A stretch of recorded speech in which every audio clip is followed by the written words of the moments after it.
அன்பு நண்பர்கள் அனைவருக்கும் வணக்கம். வாழ்க வளமுடன். ஓம் ஸ்ரீ ஷிரிங் சிவயவ சிவாவா சிவரூபிணியேவா.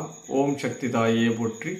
சர்வம் சக்திமயம். அகிலாண்ட கோடி பிரம்மாண்ட நாயகி உமையினுடைய அருளோடும் உங்களுடைய பேரன்பும் ஆதரவோடும் கலத்திரம், திருமணம், இந்த சுக்கிரன், இந்த 3 விஷயமாக தான் நம்ம பார்த்துட்டு வரோம்.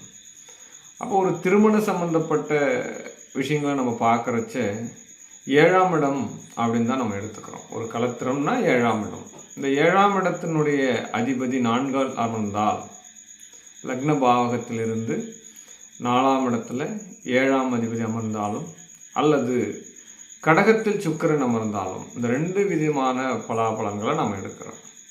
ஏன்னா கடகத்தில் சுக்கிரன் என்பது காலபுருஷ தத்துவப்படி 4ஆம் இடம். அப்போ லக்னத்துக்கு 4ஆம் இடத்துல 7ஆம் அதிபதி அமர்ந்தாலும் கடகத்தில் சுக்கிரன் அமர்ந்தாலும் எவ்வகையில் கலத்திரம் அமையும்? ஆணுக்கு பெண், பெண்ணுக்கு ஆண். அதான் நம்ம இப்படி பார்க்கலாம். இந்த ஜாதக அமைப்பு என்ன பண்ணும் அப்படின்னா, நிறைய ஈகோ இருக்கும் சார், விட்டு கொடுக்கும் தன்மை இல்லாத நிலை இருக்கும் அப்படின்னு சொல்லலாம். இந்த அமைப்பு அப்படி தான் இருக்கும்.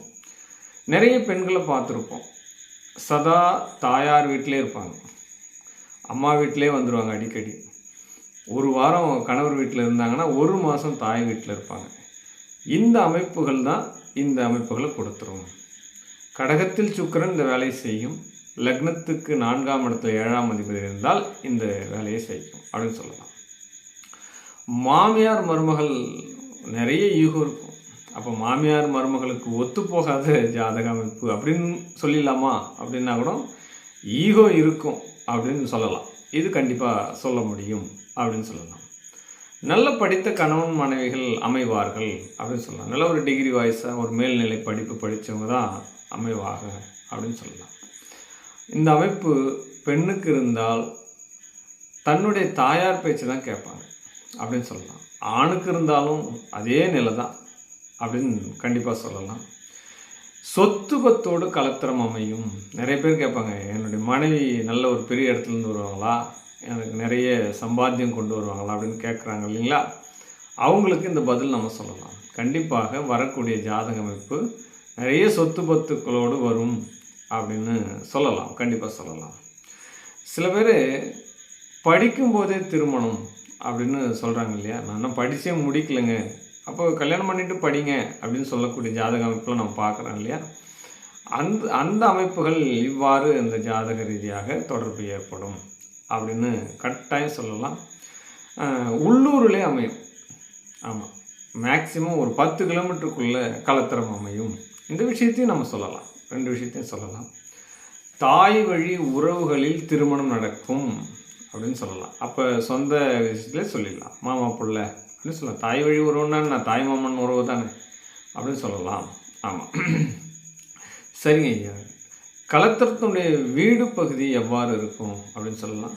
கிழக்கு வீட்டில், அதாவது கிழக்கு தலைவாசல் உள்ள வீட்டில் கலத்திரம் அமையும் அப்படின்னு எக்ஸாக்டாக சொல்லலாம்.